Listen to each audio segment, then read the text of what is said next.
அனைவருக்கும் வணக்கம். நாங்கள் இன்றைக்கு தரம் 8ல 4வது பாடலகான திசை கொண்ட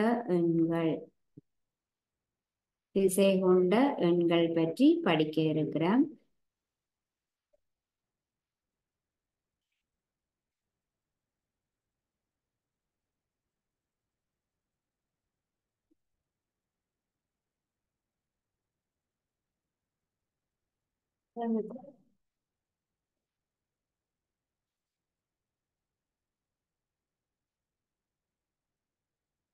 திசை கொண்ட எண்கள்ல நாங்கள் இன்றைக்கு என்னென்ன விஷயங்களை படிக்க போறோம் என்பதை ஒருக்கா பார்த்து கொண்டு நாங்கள் இந்திய வகுப்பை தொடரலாம். திசை கொண்ட எண்களில நாங்கள் தரம் 8ல இந்த திசை கொண்ட எண்களின் கூட்டல் திசை கொண்ட எண்களின் கூட்டல்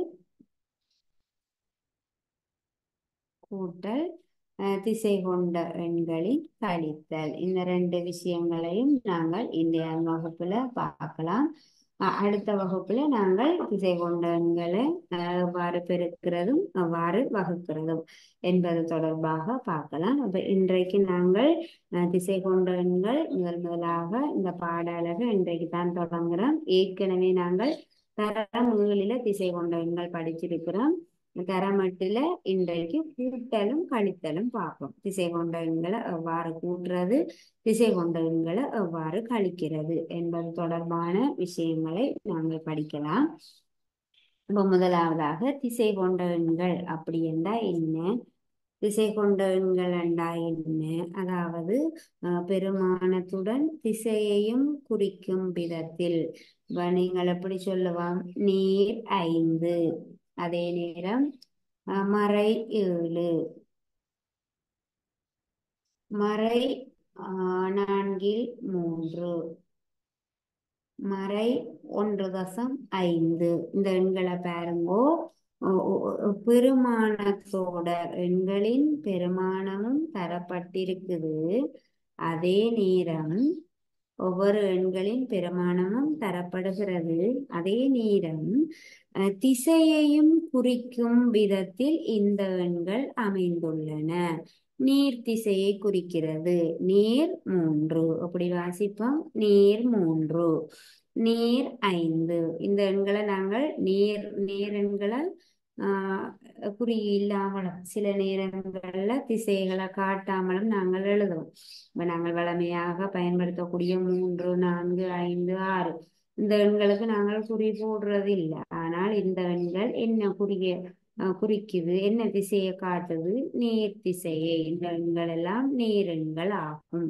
ஆகவே ஒரு எண்ணின் பெருமானத்துடன் திசையையும் குறிக்கும் விதத்தில் நேர் அல்லது மறையெண் குறியீட்டுடன் காணப்படும் இந்த சகல எண்களையும் நாங்கள் என்ன சொல்லுறோம், திசை கொண்ட எண்கள்.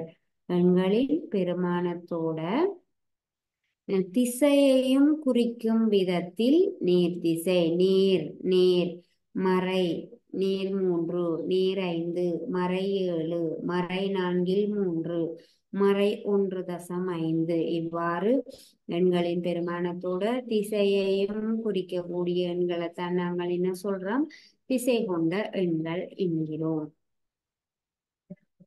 திசை கொண்ட எண்கள்ல நாங்கள் முதலாவதாக கூட்டல், திசை கொண்ட எண்களின் கூட்டல் பார்ப்போம்.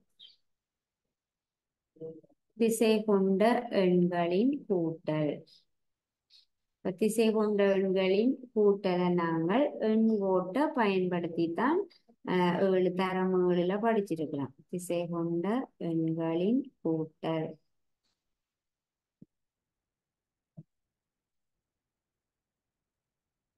திசை கொண்ட எண்களின் கூட்டலை பார்ப்போம்.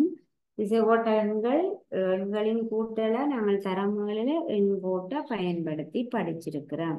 நாங்கள் எண் போட்டுல எங்களுக்கு தெரியும், நடுவில் 0 இருக்கும். சமனான இடைவெளிகள்ல எண்கள் அமைந்திருக்கக்கூடிய கோடத்தான் நாங்கள் என்ன சொல்லுவோம், எண்கோடு என்று சொல்லுவோம். இடைவெளி சமனாக அமைந்திருக்கும். 0த்திற்கு வலது பக்கம் இருக்கக்கூடிய எண்கள் நேரெண்கள். நேர் 1, நேர் 2, நேர் 3, நேர் 4, நேர் 5. பூஜ்ஜியத்திற்கு இடது பக்கம் இருக்கக்கூடிய எண்கள் மறை எண்கள். மறை 1, மறை 2, மறை 3, மறை 4. எண்கோட்டில இடது பக்கம் இருந்து இடது பக்கத்தில இருந்து வலப்பக்கம் போக போக எண்களின் பெருமானங்கள் அதிகரித்து கொண்டு செல்லும். இந்த எண்கோட்டில மிகப்பெரிய எண் என்ன? இந்த எண்கோட்டில் குறிக்கப்பட்ட எண்களுள் மிகப்பெரிய எண் நேர் 5 ஆகும். எண்கோட்டில் குறிக்கப்பட்டுள்ள எண்களில் மிகச்சிறிய எண் என்னது? மறை 4 ஆகும். மறையில போக போக சின்னனாயிட்டே போகும். மறை 4 தான் சிறிய எண். மறை 4 விட மறை 3 பெரியது. மறை 3 விட மறை 2 பெரியது. மறை 2 விட மறை 3 பெரியது. ஆகவே பூஜ்ஜியத்துக்கு வலது பக்கமாக இருக்கக்கூடிய எண்கள் நேரெண்கள், நேர் திசையில் உள்ள எண்கள். பூஜ்ஜியத்திற்கு இடது பக்கமாக உள்ள எண்கள் மறை எண்கள், மறை திசையில் உள்ள எண்கள். அப்ப இத எண்கோட்டை பயன்படுத்தி நாங்கள் திசை கொண்ட எண்களின் கூட்டல் செய்ய போறோம். முதலாவதாக நாங்கள் 2 எண்களை கூட்டுவோம்.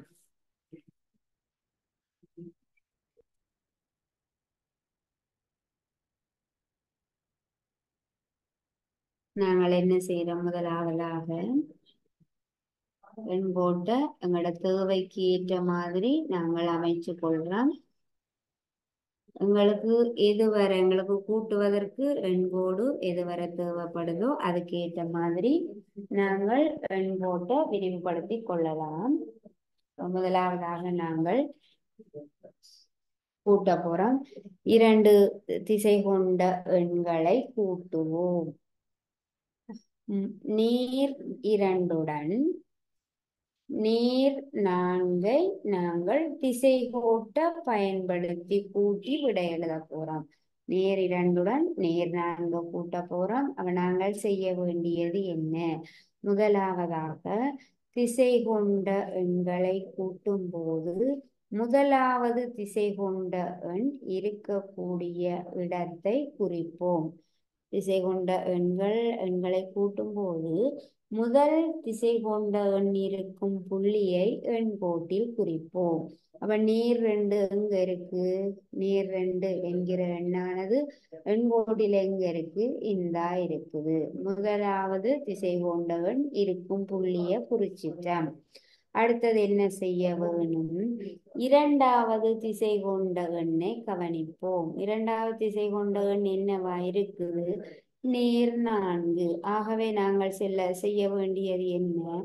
2வது திசை கொண்ட எண்ணின் பருமனுக்கு சமனான தூரம் 2ஆம் திசை கொண்ட எண்ணின் திசையிலே செல்ல போகிறோம்.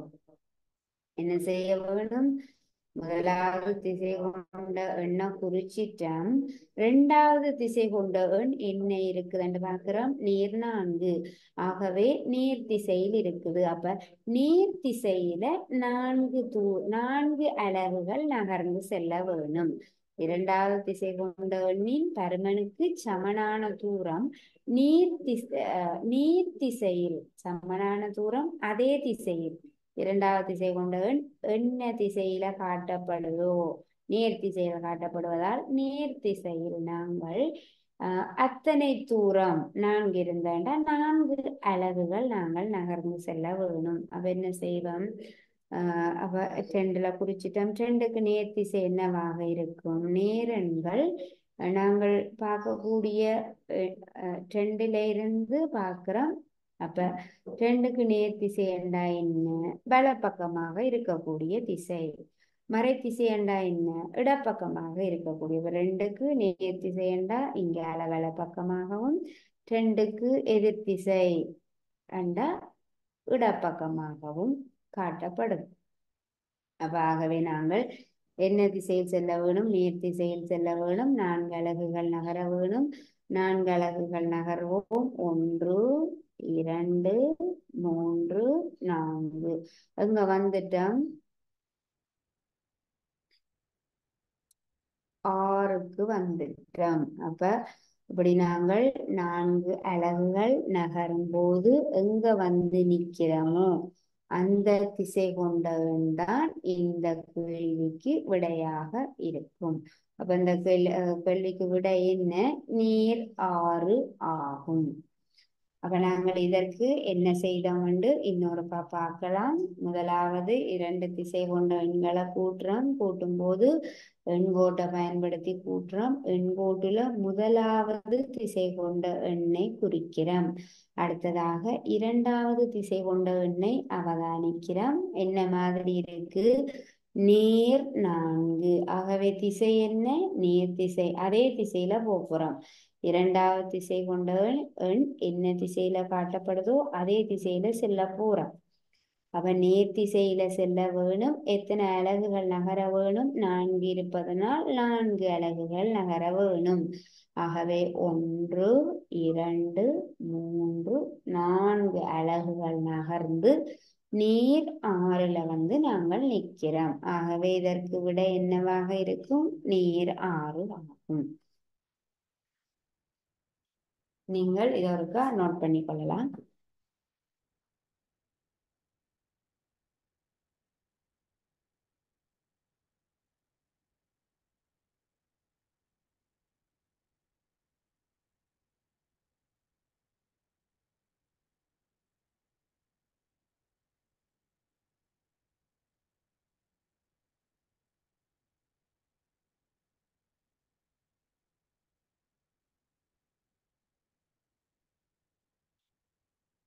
பிள்ளைகள், நாங்கள் செய்யக்கூடிய எல்லா கேள்வியையும் நீங்கள் எழுதி கொள்வது நல்லது. கேள்வி திசை கொண்ட எண்களின் கூட்டல்ல நாங்கள் 4 முறையான கூட்டல் பார்க்க போறோம். அதாவது 4 சந்தர்ப்பங்கள்ல 2 திசை கொண்ட எண்களை கூட்டுற மாதிரியான கேள்விகள் பார்க்க போறோம். அப்போ ஒவ்வொரு கேள்விகளையும் நான் எழுதும் போதே நீங்களும் எழுதி கொள்வது நல்லது. இரண்டாவதாக நாங்கள் கூட்டக்கூடிய திசை கொண்ட எண்கள் என்னெல்லாம் அப்படி என்றால், நேர் 3உடன் மறை 2ஐ கூட்ட போறோம். நேர் 3உடன் மறை 2ஐ கூட்ட போறோம். கூட்டுவதற்கு நாங்கள் எண்கோட்டை பயன்படுத்த போறோம். எண்கோட்டுல எங்களுடைய தேவைக்கு ஏற்ற மாதிரி சமனான இடைவெளிகளில் நாங்கள் எண்களை குறித்து கொள்வோம். என்ன குறிப்போம்? நேர் 3உடன் மறை 2ஐ நாங்கள் கூட்ட போறோம். ஆகவே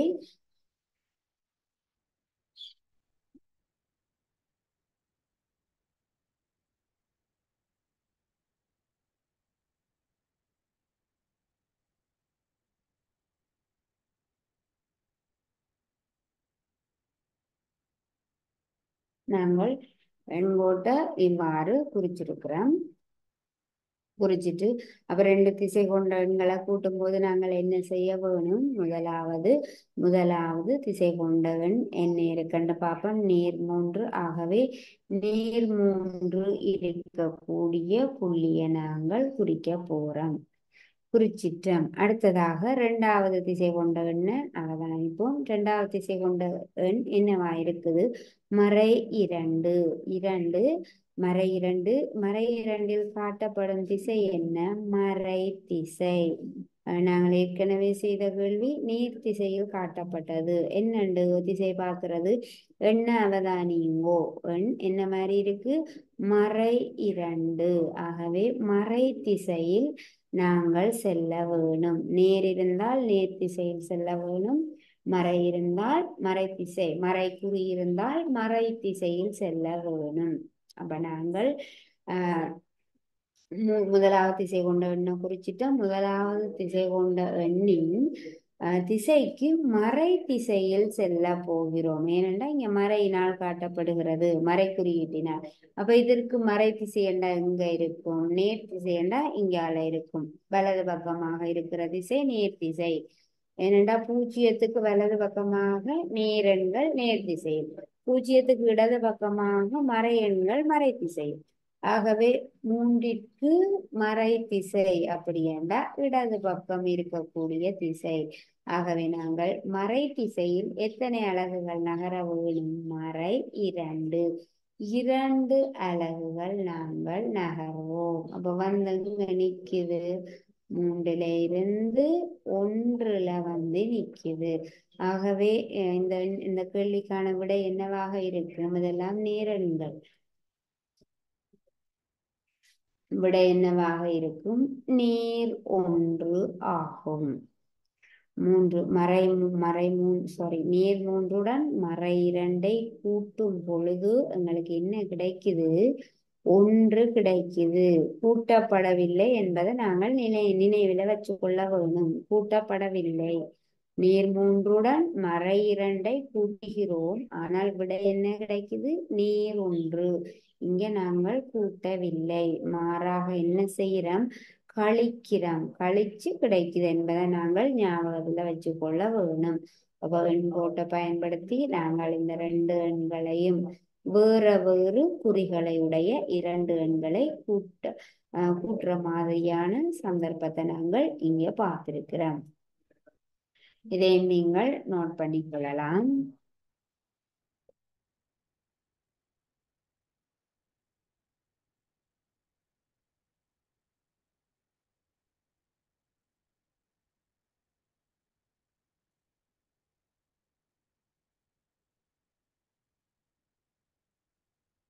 அடுத்ததாக 3வது சந்தர்ப்பம் பார்ப்போம்.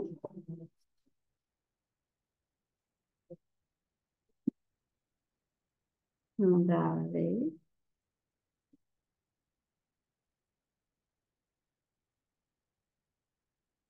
2 மறை எண்களை கூட்டுகிறோம்.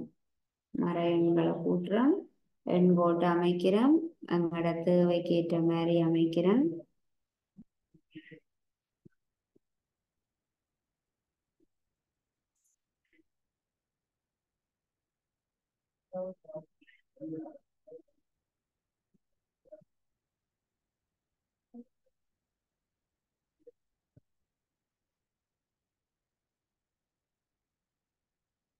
எங்களுடைய தேவைக்கு ஏற்ற மாதிரி நாங்கள் போட்டுல எண்களை குறிச்சிருக்கிறோம். அப்ப திசை கொண்ட எண்களை கூட்டும்போது நாங்கள் முதலாவது செய்ய வேண்டியது என்ன?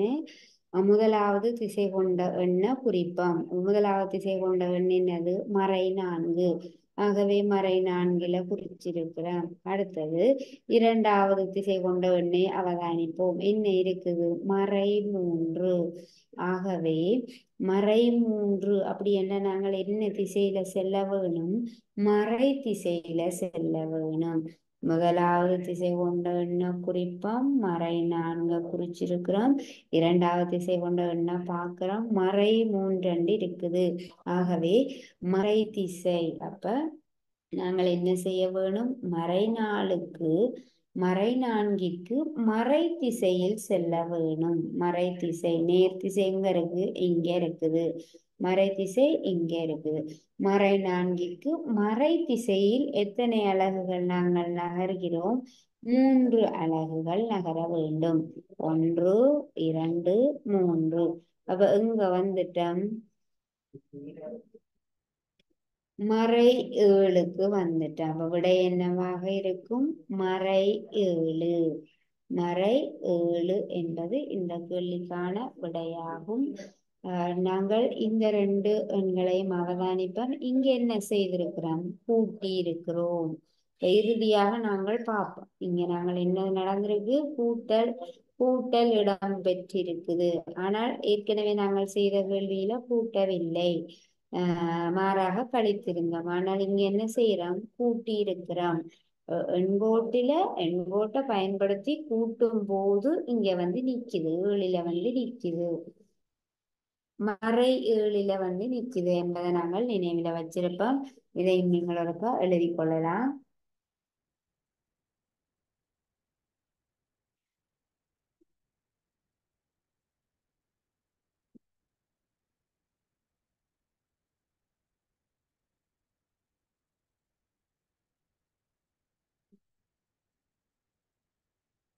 அடுத்ததாக இறுதியாக நாங்கள் ஒரு சந்தர்ப்பத்தை பார்ப்போம்.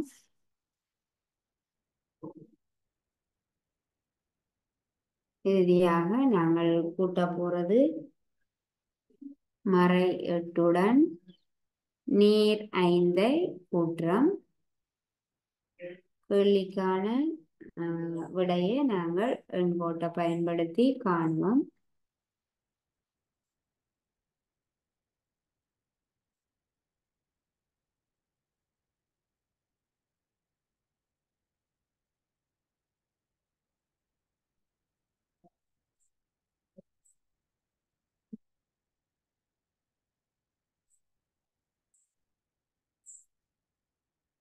உங்களுக்கு தேவையானது வரை கூட்டா காணுங்கள். உங்களுக்கு தேவையில்லாட்டி நாங்கள் ஆக விரிவுபடுத்த தேவையில்லை. அப்ப என்ன செய்வோம்? இங்க எண்கோட்டை கூறிட்டோம். முதலாவது திசை கொண்ட எண்ண குறிப்போம். முதலாவது திசை கொண்டவன் மறை 8. ஆகவே நாங்கள் மறை 8 குறிக்க வேணும். அப்ப நாங்கள் எண்கோட்டை விரிவுபடுத்தத்தான் வேணும். மறை 8ல இருந்தே நாங்கள் 8த்தான் குறிப்போம். ஆகவே நாங்கள் மறை 8க்கு மறை திசையில அடுத்த எண்ணான மறை 9 வரை குறிச்சிருப்போம்.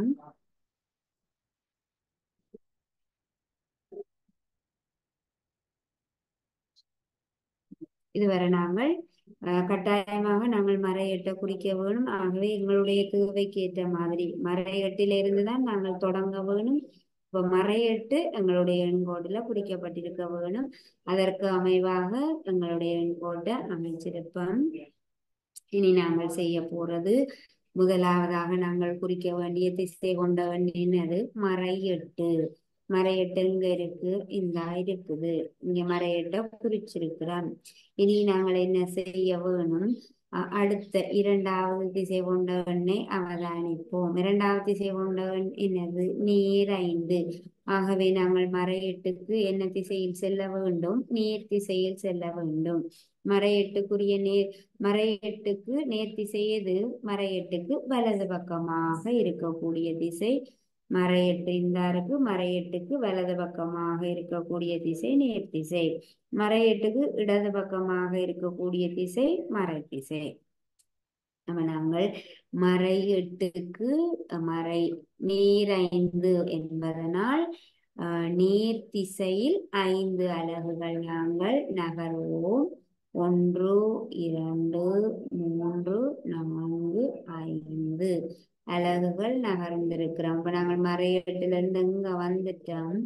மறை 3க்கு வந்துட்டோம். அப்ப எங்க வந்து நிக்கிறோமோ அந்த திசை கொண்டவன் தான் விடை. ஆகவே மறை 8உடன் நீர் 5 கூட்டும் பொழுது என்ன கிடைக்குது? மறை 3 கிடைக்குது. அப்ப இங்க என்ன நடந்திருக்கு? நாங்கள் கூட்டி இருக்கிறோம் 2 எண்களை இல்லை. மறை 8ஐயும் 5ஐயும் நாங்கள் கூட்டல. என்ன செய்திருக்கிறோம்? 8ல இருந்து 5 கழிச்சிருக்கிறோம். ஆகவே எண்கோட்டை பயன்படுத்தி கூட்டும் போது எவ்வாறு செய்கிறது என்பது தொடர்பாக நாங்கள் இப்ப பார்த்துட்டோம். இதையும் நீங்கள் எழுதி கொள்ளலாம். இனி நாங்கள் எண்கோட்டை பயன்படுத்தாமல் கூட்ட வேணும் என்றால் எப்படி கூட்டுறது என்று நாங்கள் பார்க்க போறோம். நீங்கள் இதை நோட் பண்ணி கொள்ளலாம்.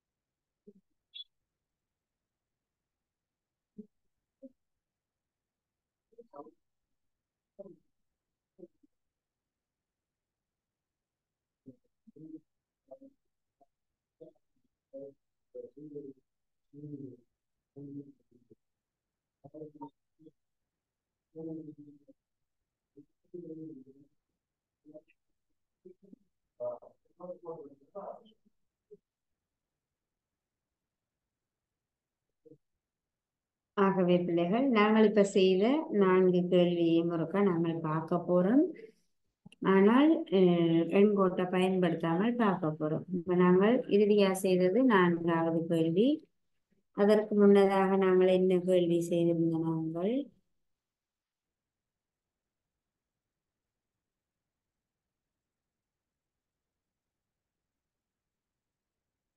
என்ன கேள்வி? முதலாவதாக இப்படி ஒரு கேள்வி செய்த நாங்கள்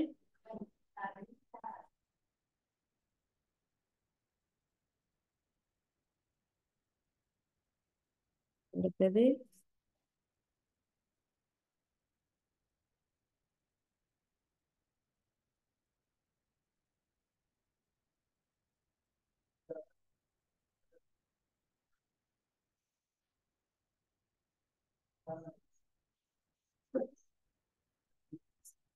நாங்கள் இந்த ரெண்டு கேள்வி என்ன கேள்வி நாங்கள் செய்தோம் என்று தெரியல. ஆனா இது ரெண்டும் ஞாபகம் இருக்குது. இறுதியாக கேள்வி என்ன கேள்வி என்று நீங்கள் ஒருக்கா பார்த்து கொள்ளலாம். நாங்கள் அதற்கு அமைவாக என்ன கேள்வி, ரெண்டு மறை எண்கள் வார மாதிரி ஒரு கேள்வியை செய்வோம். இப்ப நாங்கள் செய்த கேள்வி மாதிரியே நாங்கள் 4 கேள்விகளை பார்க்கிறோம். இந்த மாதிரியான 4 சந்தர்ப்பங்கள்ல நாங்கள் 2 திசை கொண்ட எண்களை கூட்டி இருக்கிறோம். கூட்டும் போது என்ன செய்திருக்கிறோம் பாருங்கோ. இறுதியாக நாங்கள் செய்த கேள்வி இது. எட்டையும் கூட்டல் தான், எல்லா இடத்திலையும் கூட்டல் கூட்டல் நடைபெறுகிறது. ஆனால் இங்க நாங்கள் எட்டையும் அஞ்சையும் கூட்டவில்லை, எட்டையும் ஐந்தையும் கூட்டவில்லை. என்ன செய்திருக்கிறோம்? கழிச்சிருக்கிறோம். இங்க பாருங்க, இங்க என்ன செய்திருக்கிறோம்? 4ஐயும் 3ஐயும் கூட்டி இருக்கிறோம். இங்க என்ன செய்திருக்கிறோம்? 3ஐயும் 2ஐயும் கூட்டவில்லை, ஆனால் கழித்திருக்கிறோம். என்ன மட்டும் பார்ப்போம். முதலாவது இங்க 5 2 இருக்குது. 5ஐயும் 2ஐயும் நாங்கள் கூட்டி 7 எழுதியிருக்கிறோம். அப்ப என்ன நடந்திருக்கு அப்படி என்று பார்த்தோம்னா, இங்க பாருங்க, இந்த 2 சந்தர்ப்பங்களையும் அவதானிப்போம். இந்த ரெண்டையும் நாங்கள் அவதானிப்போம். முதலாவதா இங்க என்ன மாதிரி இருக்குது? இந்த 2 திசை கொண்ட எண்களும் ஒரே குறியை கொண்டிருக்குது. இங்கேயும் நேர், இங்கேயும் நேர். நேர் 3 நேர் 4. இங்க பாருங்க, மறை 5 மறை 2. 2 திசை கொண்ட எண்களும் ஒரே குறியை கொண்டிருக்குது. ஆகவே இங்க நாங்கள் என்ன செய்திருக்கிறோம்? கூட்டி இருக்கிறோம். அப்ப ஒரே மாதிரி திசை கொண்ட எண்களை கூட்டும் போது ஒரே குறிகளை கொண்ட திசை கொண்ட எண்கள் வரும்போது நாங்கள் அவற்றை என்ன செய்கிறோம்? கூட்டுகிறோம். ஒரே குறிகளை கொண்ட திசை கொண்ட எண்களை கூட்ட வேணும். நேர் 3 நேர் 4 சமன் விடை நேர் 7. மறை 5 மறை 2, ஆனால் விடை மறை 7. இங்க கூட்டி இருக்கிறோம். அப்ப முதலாவதாக நாங்கள் தெரிந்து கொள்ள வேண்டியது, ஒரே குறிகளை கொண்ட திசை கொண்ட எண்களை நாங்கள் குறிகளை கருதாமல் முதல்ல அவற்றை கூட்டி போட வேணும். பிறகு என்ன செய்ய வேணும்? இரண்டிலையும் இருக்கக்கூடிய குறி, விடைக்கு என்ன குறியிட வேணும்? ரெண்டிலையும் ஒரே குறி தானே வந்திருக்கும். ஆகவே நாங்கள் ஒரே குறியை இடுவோம். அதே குறியை இடுவோம். இங்கேயும் 5ஐயும் 2ஐயும் கூட்டுவோம் 7. ரெண்டிலையும் என்ன குறி வந்திருக்கும்? மறை. மறை குறியை இடுகிறோம். ஆகவே ஒரே குறிகளை கொண்ட திசை கொண்ட எண்கள் 2ஐ நாங்கள் கூட்டும் போது குறிகளை கருதாமல் அவ்வெண்கள் 2ஐயும் கூட்ட வேணும். குறிகளை கருதாமல் அவ்வெண்கள் 2ஐயும் கூட்ட வேணும். கூட்டின பிறகு கிடைக்கும் விடைக்கும் அதே குறியை இட வேணும். இங்க என்ன குறி வந்திருக்கோ, என்ன திசை வந்திருக்கோ அதே திசையை போடுவோம். என்ன திசை வந்திருக்கோ அதே திசையை போட்டிருக்கிறோம். அப்ப இது ஒரே குறிகளை கொண்ட ஒரே குறிகளை கொண்ட திசை கொண்ட எண்களை கூட்டும் போது இங்க பாருங்க, இது ரெண்டையும் மற்ற ரெண்டையும் நாங்கள் பார்க்கிறோம். இங்க என்ன நடந்திருக்கு? இது ரெண்டுலையும் என்ன நடந்திருக்கு? திசை கொண்ட எண்களின் குறிகள் வேற வேறையாக இருக்குது. இங்க மறை திசையில இங்க மறைக்குறி காட்டப்பட்டிருக்குது, இங்க நேர்குறி. அதே மாதிரி இதுலயும் பார்ப்போம், மறைக்குறி நேர்குறி. இது இப்படி வந்திருந்தாலும் விடை ஒன்றுதான். இங்க மறையும்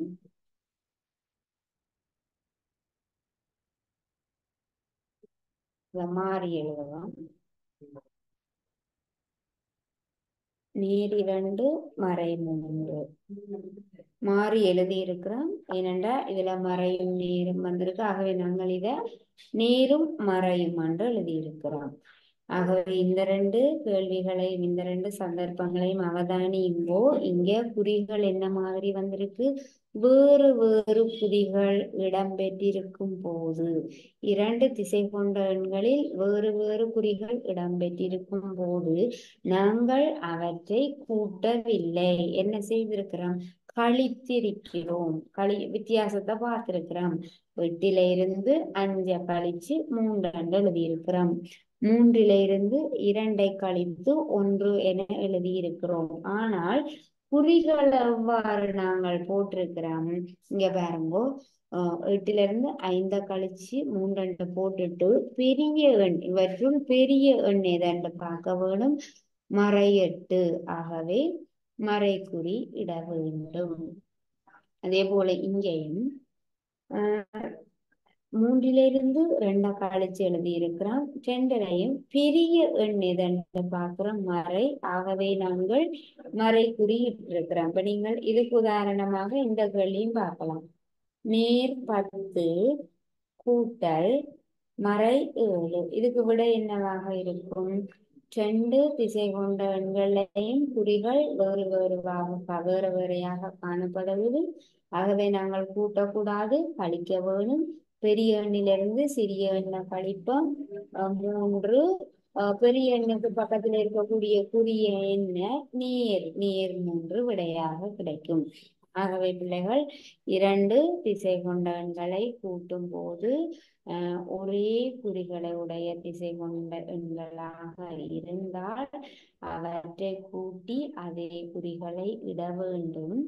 2 திசை கொண்ட எண்களை இதை பார்ப்போம். 2 திசை கொண்ட எண்களை கூட்டும் போது வேறு வேறு குறியாக இருந்தால் நாங்கள் அவற்றை கூட்டக்கூடாது, கழிக்க வேண்டும். கழித்து குறி எவ்வாறு இட வேணும், பெரிய எண்ணுக்கு பக்கத்துல என்ன குறி இருக்குதோ அந்த குறியை நாங்கள் இட வேண்டும். அப்ப வேறுபட்ட குறிகளை கொண்ட திசை கொண்ட எண்கள் 2 கூட்டும் போது நாங்கள் என்ன செய்ய வேண்டும், குறிகளை கருதாமல் அவற்றின் வித்தியாசத்தை பெற வேண்டும். அவற்றை பெரிய எண்ணிலிருந்து சிறிய எண்ணை கழித்து வித்தியாசத்தை பெற வேண்டும். இரு எண்களில் பருமன் கூடிய திசை கொண்ட எண்ணின் குறியை விடையாக இட வேணும். பெரிய எண்ணின் திசையை நாங்கள் பெரிய எண்ணின் குறியை நாங்கள் விடைக்குரிய குறியாக இட வேண்டும். அப்ப வேற வேற குறிகளை உடைய 2 திசை கொண்ட எண்களை கூட்டும் போது நாங்கள் என்ன செய்ய வேண்டும், கூட்டக்கூடாது, கழிக்க வேண்டும். பெரிய எண்ணிலிருந்து சிறிய எண்ணை கழிக்க வேண்டும். 10 இருந்து கழிச்ச வேண்டாம் 3, பெரிய எண்ணுக்கு பக்கத்துல என்ன குறி இருக்குதோ அந்த குறியை நாங்கள் விடைக்கு போட வேணும் என்பதை நீங்கள் தெரிந்து கொள்ளணும். இதுவரை நாங்கள் திசை கொண்ட எண்களின் கூட்டல் எண்கோட்டை பயன்படுத்தியும் கண்ட நாங்கள் எண்கோட்டை பயன்படுத்தாமல் எப்படி செய்கிறது நாங்கள் பார்த்திருக்கிறோம். அடுத்தது இதை நாங்கள் திசை கொண்ட எண்களின் கழித்தல் பார்ப்போம். கழித்தலை நாங்கள் தொடங்குவோம். திசை கொண்ட எண்களின் கழித்தல் நாங்கள் என்ன செய்ய போறோம், ஒரு திசை கொண்ட எண்ணிலிருந்து இன்னொரு திசை கொண்ட எண்ணை கழிக்க போறோம்.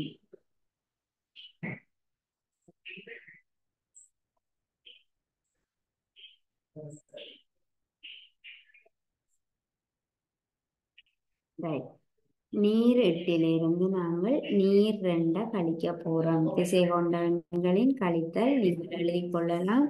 நீர் 8 நீர் 2 நாங்கள் கழிக்க போறோம். அப்ப எண்கோட்டை நாங்கள் கூறுவோம். எங்களுக்கு நீர் 8 தேவை, அதற்கு அமைவாக நாங்கள் எண்கோட்டை கூறுவோம். எண்கோட்டுல புள்ளிகளை குறிப்போம். 8 வர வேண்டும். ஏனென்னா முதலாவது நாங்கள் இந்த முதலாவது திசை கொண்ட எண்ணத்தை நாங்கள் குறிப்போம். ஆகவே 9 நேர் திசையில 9, 8, 7, 6, 5, 4, 3, 2 ஒன்று பூஜ்ஜியம் மறை ஒன்று. இதுவரை எங்களுக்கு மறையில எங்களுக்கு கணக்கு தேவையில்லை. ஏனென்றா நாங்கள் எட்டு வித்தியாசம் ரெண்டு தான். ஆகவே ஒன்று எட்டோட ரெண்டு கூட்டுப்பட வேணும் அல்லது எட்டுல இருந்து ரெண்டு கழிப்பட வேணும். அதுதான் இங்கே நடக்கும். ஆகவே முதலாவது திசை கொண்டவன் வார மாதிரி எண்கோட்டை நாங்கள் அமைக்க வேணும். அதுக்கு இடது பக்கம் இந்த புள்ளிய எண்ணை பொறுத்து ரெண்டா மூன்று அல்லது நான்கு அலகுகள் இடது பக்கம் வலது பக்கம் வார மாதிரி நாங்கள் பார்த்து கொள்ளுவோம். நாங்கள் என்ன செய்யறோம்? நீரெட்டில இருந்து நீர் இரண்டா கழிக்கிறோம். திசை கொண்ட எண்களின் கழித்தல்ல நாங்கள் செய்ய வேண்டியது என்ன? கூட்டல் என்ன செய்த நாங்கள் முதலாவது திசை கொண்டவன் இருக்கும் இடத்தை குறிப்போம். முதலாவது திசை கொண்டவன் இருக்கும் புள்ளியை குறிச்சிட்டோம். அடுத்தது நாங்கள் என்ன செய்ய வேண்டும்? கூட்டல்ல நாங்கள் என்ன செய்தோம்? முதலாவது திசை கொண்டவன் இருக்கிற புள்ளியை குறிச்சிட்டு இரண்டாவது திசை கொண்டவன் அவதானிப்போம். இரண்டாவது திசை கொண்டவன் என்ன திசையில இருக்குதோ அந்த திசையில நாங்கள் செல்வோம். அப்படித்தான் கூட்டல். முதலாவது திசை கொண்டவன் குறிச்சிட்டு இரண்டாவது திசை கொண்டவன் என்ன திசையில இருக்குன்னு பார்த்துட்டு அந்த திசையில நாங்கள் அத்தனை தூரம் ரெண்டு இருந்தா ரெண்டு அலகுகள் தூரம் நாங்கள் நகர்ந்து சென்றோம். ஆனால் இங்க நாங்கள் என்ன செய்ய வேணும்? முதலாவது திசை கொண்ட எண்ணை குறிச்சிட்டு இரண்டாவது திசை கொண்ட எண்ணை நாங்கள் அவதானிக்க வேணும். இரண்டாவது திசை கொண்ட எண்ணின் திசையை பாருங்கோ, என்ன இருக்குது? நேர் ரெண்டு இருக்குது. நேர் திசையில இருக்குது. இரண்டாவது திசை கொண்டவன் ரெண்டு, நேர் ரெண்டு, நேர் திசையில் ரெண்டு இருக்குது. ஆனால் நாங்கள் என்ன செய்ய வேணும்? கழித்தல் வந்தால் கழிக்கும் போது இரண்டாவது திசை கொண்ட எண்ணின் திசைக்கு எதிரான திசையில் செல்ல வேண்டும். என்ன செய்ய வேண்டும்? இரண்டாவது திசை கொண்ட எண்ணின் திசைக்கு எதிரான திசையில் நாங்கள் அத்தனை அலகுகள் நகர வேணும். அப்ப நேர் திசை கொண்ட எண்களை கழிக்கும் போது முதலாவது திசை கொண்ட எண்ணை குறிக்க வேணும். இரண்டாவது திசை கொண்ட எண்ணை அவதானிக்க வேணும். இரண்டாவது திசை கொண்ட எண்ணின் திசைக்கு எதிரான திசையில் நாங்கள் செல்ல வேணும். அப்போ எட்டு இருக்குது. எட்டுக்கு எதிரான திசை என்றால் என்ன திசை? நேர் திசையில். அவ நேர் திசைக்கு எதிரான திசை மறை திசையில் நாங்கள் செல்ல போறோம். அப்போ எட்டுக்கு மறை திசை இங்க இருக்கும். எட்டுக்கு இங்க வலது பக்கமாக இருக்கிறது நேர் திசை. எட்டுக்கு இடது பக்கமாக இருக்கிறது என்ன திசை? மறை திசை. எட்டுக்கு எதிரா எட்டு ரெண்டு ரெண்டு இருக்குது. நேர் ரெண்டு இருக்குது. ஆகவே நாங்கள் மறை திசையில் ரெண்டு அலகுகள் நகர்வோம். முதலாவது புள்ளியை குறிச்சிட்டு அந்த புள்ளியில் இருந்து முதலாவது புள்ளி நேரட்ட குறிச்சிட்டு நேரட்டில் இருந்து ரெண்டு அலகுகள் நேர் ரெண்டுக்கு எதிரான திசையில் செல்ல வேண்டும். எதிரான திசை மறை திசை. ஆகவே நாங்கள் ஒன்று இரண்டு அலகுகள் நகர்ந்து இங்க வந்துட்டோம். நேர் ஆறுக்கு வந்துட்டோம். நேர் ஆறு. ஆகவே திசை கொண்ட எண்களை கழிக்கும் போது நாங்கள் கூட்டல் செய்த மாதிரியே 4 சந்தர்ப்பங்களை பார்க்க போறோம். முதலாவது சந்தர்ப்பம் இதுதான். என்ன செய்ய வேண்டும்? இதற்கு நீங்கள் நோட் பண்ணி கொள்ளலாம்.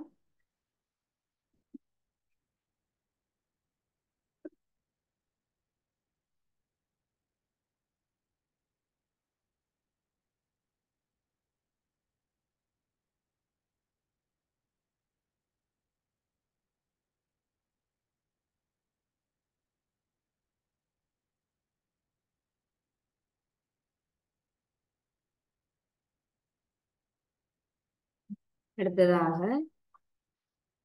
நாங்கள் இன்னொரு சந்தர்ப்பத்தையும் பார்த்து கொண்டு பார்க்கலாம்.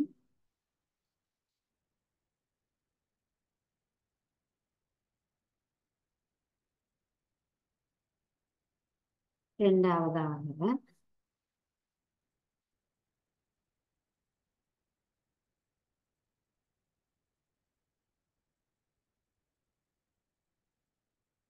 இரண்டாவது சந்தர்ப்பத்தை நாங்கள் பார்க்கிறோம். மறையும் நேரும் வார மாதிரி எண் போட்ட குறிப்போம்.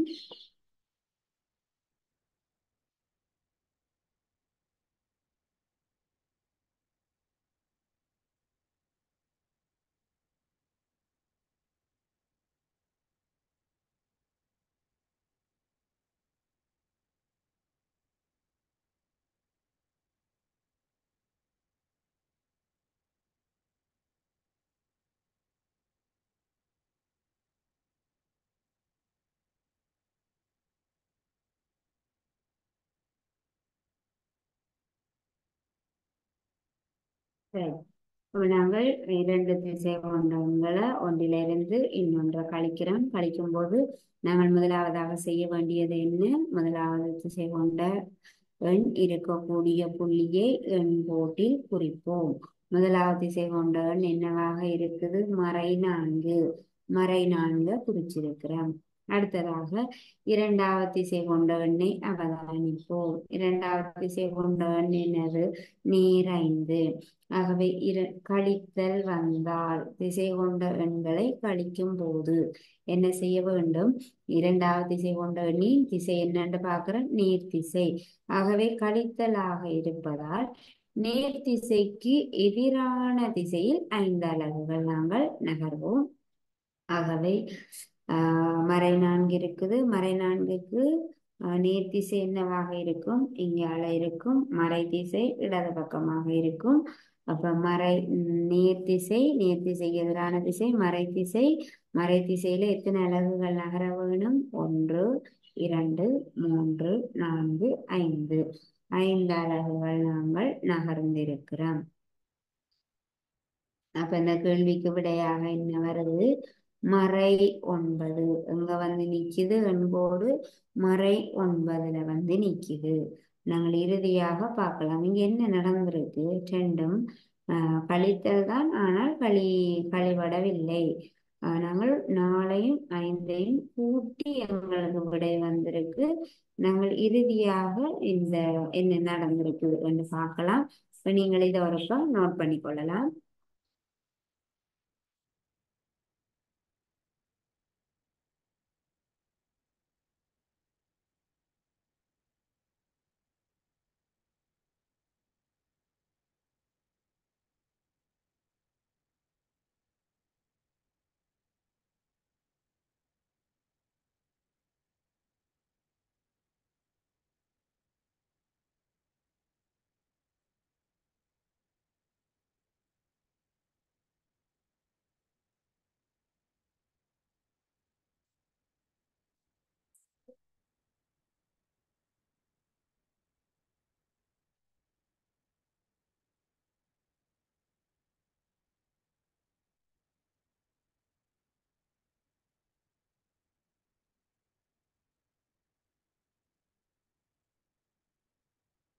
அடுத்ததாக நாங்கள் இன்னொரு சந்தர்ப்பம் பார்ப்போம்.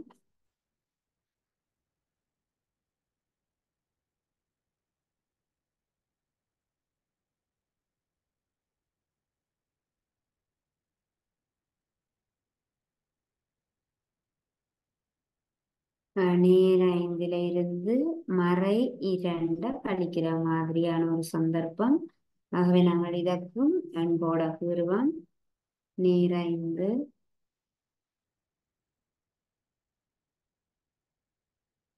7 6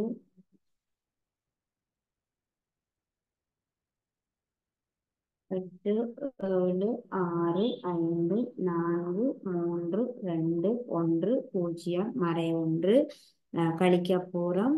முதலாவது திசை கொண்டவன் குறிப்பான். முதலாவது திசை கொண்டவன் நேர் 5 குறிச்சிட்டோம். இரண்டாவது திசை கொண்டவன் அவதானிக்கிறோம். மறை 2. மறை 2. ஆகவே நாங்கள் என்ன திசையில செல்ல வேணும்? மறைக்கு எதிரான திசை நேர் திசை. நேர் திசை எங்க இருக்கு? 5க்கு வலது பக்கம் இருக்கக்கூடிய திசை நேர் திசை. ஆகவே நாங்கள் மறை 2 என்கிறபடியா மறை திசைக்கு எதிரான திசையான நேர் திசையில 2 அலகுகள் நாங்கள் நகர்வோம். ஆகவே இந்த கேள்விக்கு விட என்ன கிடைக்குது? எங்க வந்து நிக்குது? இறுதியில 7.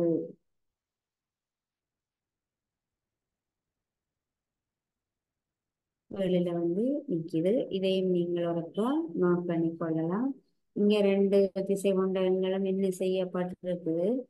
கூட்டப்பட்டிருக்குது. இந்த இறுதியில நாங்கள் என்ன நடந்திருக்குன்றத பார்க்கலாம். இதை நீங்கள் ஒருக்கா நோட் பண்ணி கொள்ளலாம்.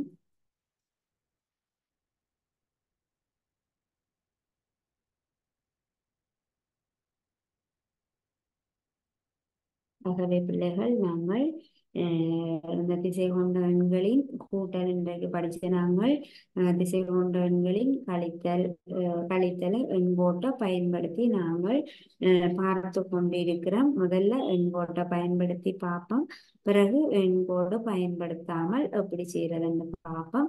அப்ப இதுல இன்னும் நாங்கள் தொடர வேண்டி இருக்குது. இன்றைக்கு நாங்கள் இதோட வகுப்பை நிறைவு செய்து கொள்ளலாம். மீண்டும் நாங்கள் அடுத்த வகுப்புல சந்திக்கலாம். தேங்க்யூ பிள்ளைகள்.